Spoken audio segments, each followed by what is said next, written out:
How about a little trip to the past? Let's say some 100 years ago. This is Jim. He's a British pharmacist.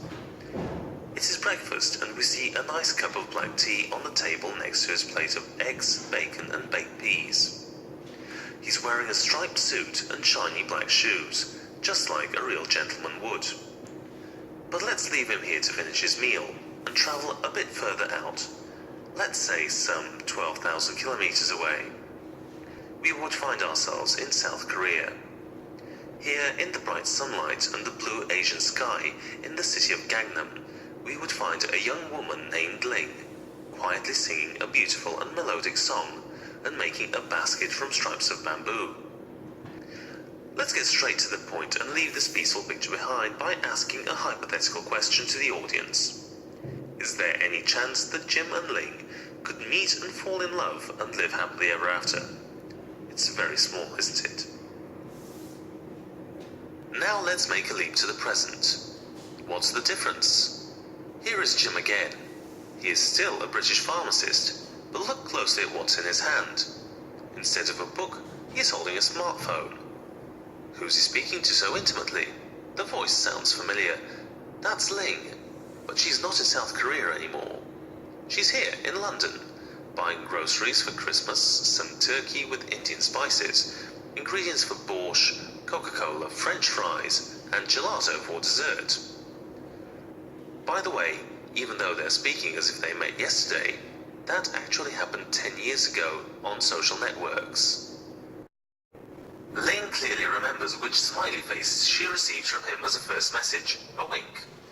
On that day she wore a Zara dress with black dots. It was love at first sight. On their first date, while eating a Big Mac and drinking Coke, he said the most important words to her, "I love you." And that's how their love story began. But who is to blame, or let's say rather, who is to thank for such a dramatic change in our style and way of life? The answer is simple.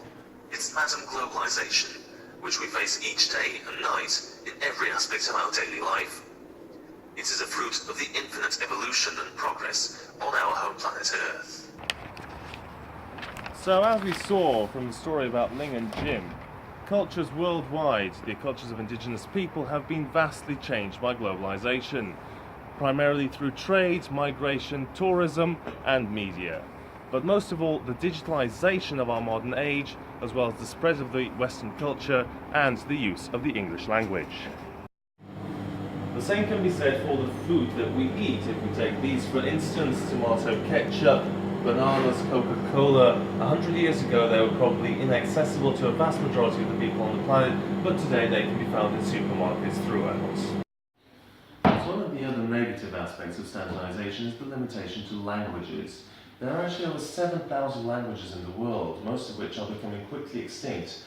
Many languages disappear per each year as more people start to speak English. Information about cultural traditions are often passed down through native languages, and as soon as those languages die out, so do the traditions. Globalization. So one day there will be no borders, no boundaries, no flags and no countries, and the only passport will be the heart. As Karl Grips said, a problem with the global reasons cannot effectively be met with local measures. So let's be united within our heart.